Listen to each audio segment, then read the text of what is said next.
Welcome back. Yadgir ನಗರದ ಲಕ್ಷ್ಮೀ ದೇವಸ್ಥಾನದಲ್ಲಿ Covid ನಿಯಮ ಪಾಲನೆ ಮಾಡದೆ ದೇವರ ದರ್ಶನವನ್ನು ಪಡ್ಕೋತಿದ್ದಾರೆ ನೂರಾರು ಜನ ಭಕ್ತರು. ಸಾಕಷ್ಟು ಜನ ಮಾಸ್ಕ್ ಹಾಕಿಲ್ಲ, ಸಾಮಾಜಿಕ ಅಂತರ ಅಂತೂ ಇಲ್ಲವೇ ಇಲ್ಲ. ಈ ನಡುವೆ ಗದಗ ಜಿಲ್ಲೆ ರೋಣ ತಾಲೂಕಿನ ಹೊಳೆ ಆಲೂರು ಗ್ರಾಮದಲ್ಲಿ ಕೋವಿಡ್ ನಿಯಮಗಳನ್ನು ಉಲ್ಲಂಘಿಸಿ ಮೊಹರಂ ಹಬ್ಬದ ಮೆರವಣಿಗೆ ಮಾಡಿದ್ರು.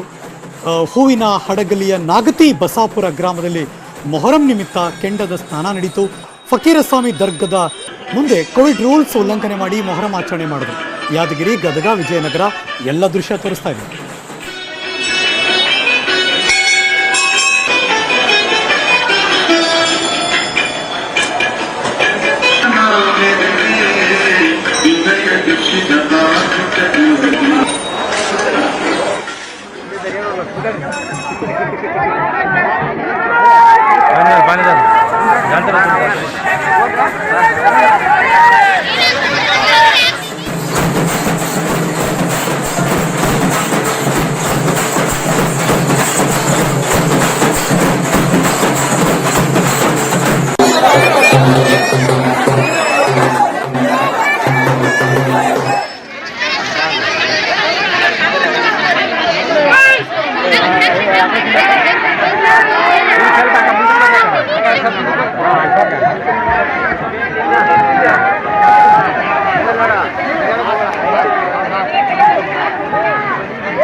ಕೊರೋನಾ ರೂಲ್ಸ್ ಉಲ್ಲಂಘನೆ ಪ್ರಕರಣ ಇದೀಗ ಉಲ್ಲಂಘನೆ ಮಾಡಿದ್ದನ್ನ ಒಪ್ಕೊಂಡಿದ್ದಾರೆ ಕೇಂದ್ರ ಸಚಿವ ಎ ನಾರಾಯಣಸ್ವಾಮಿ.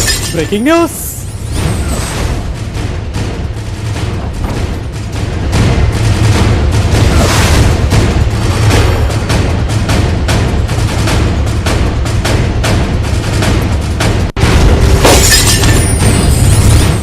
ಅಪರೂಪ, ಬಟ್ ಆದ್ರೂ ಒಪ್ಕೊಂಡ್ರು. ಬಿಕಾಸ್ ತಪ್ಪು ಎದುರು ಕಾಣಿಸ್ತಾ ಇದೆ. ಬಂಡ್ ಧೈರ್ಯ ಮಾಡಕ್ಕೆ ಸಾಧ್ಯನೇ ಇಲ್ಲ. ಕೇಂದ್ರ ಸಚಿವರಾಗಿ ವಾಪಸ್ ಬಂದರು. ಗದಗದಲ್ಲಿ 9 ಗಂಟೆ ಆದಮೇಲೂ ಕೂಡ ದೊಡ್ಡ ಜಾತ್ರೆ ನಡೀತು. ಕಾರ್ಯಕ್ರಮದ ನಂತರ ತಪ್ಪೊಪ್ಕೊಂಡ್ರು ಕೇಂದ್ರ ಸಚಿವ ಎ ನಾರಾಯಣಸ್ವಾಮಿ ಅವರು. ಹೌದು, ನನ್ನಿಂದ ತಪ್ಪಾಗಿದೆ. ಕೋವಿಡ್ ರೂಲ್ಸ್ ಉಲ್ಲಂಘಿಸಿ ಜನಾಶೀರ್ವಾದ ಯಾತ್ರೆ ನಡೆಸಿದ್ರು. ಗದಗದಲ್ಲಿ ರಾತ್ರಿ 9 ಗಂಟೆ ಅಲ್ಲ, ಮಧ್ಯರಾತ್ರಿ ತನಕ ಇತ್ತದು. ಜಾತ್ರೆ ನಡೆದಿತ್ತು. ಕಾರ್ಯಕ್ರಮ ಆದಮೇಲೆ ತಪ್ಪೊಪ್ಪಿಕೊಂಡ್ರು ಕೇಂದ್ರ ಸಚಿವರು.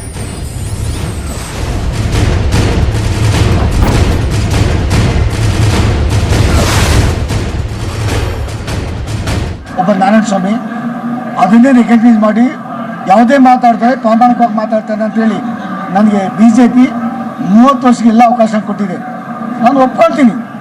ಎಲ್ಲರಿಗೂ ನಮ್ಗೆ ಅಪೀಲ್ ಇದೆ, ಕೋವಿಡ್ ರೂಲ್ಸನ್ನು ಫಾಲೋ ಮಾಡಬೇಕಂತ ಹೇಳ್ಬಿಟ್ಟು ಮಾಸ್ಕ್ ಹಾಕ್ಲೇಬೇಕಂತ ನಮ್ಮ ಒತ್ತಾಯ ಇದೆ. ಆದರೂ ಈ ಸದನಕ್ಕೆ, ಸಂಸತ್ತಿಗೆ, ಪ್ರಜಾಪ್ರಭುತ್ವಕ್ಕೆ ಮೇಲೆ ಆದಂಥ ಗದಾಪಾರಕ್ಕೆ ಜನಾದೇಶ ಮಾಡಿದ್ದೀವಿ. ಒಬ್ಬ ನಾರಾಯಣಸ್ವಾಮಿ ಅದನ್ನೇ ರೆಕಗ್ನೈಸ್ ಮಾಡಿ ಯಾವುದೇ ಮಾತಾಡ್ತಾರೆ ಪ್ರಾಮಾಣಿಕವಾಗಿ ಮಾತಾಡ್ತಾನೆ ಅಂತೇಳಿ ನನಗೆ BJP 30 ವರ್ಷಕ್ಕೆಲ್ಲ ಅವಕಾಶ ಕೊಟ್ಟಿದೆ.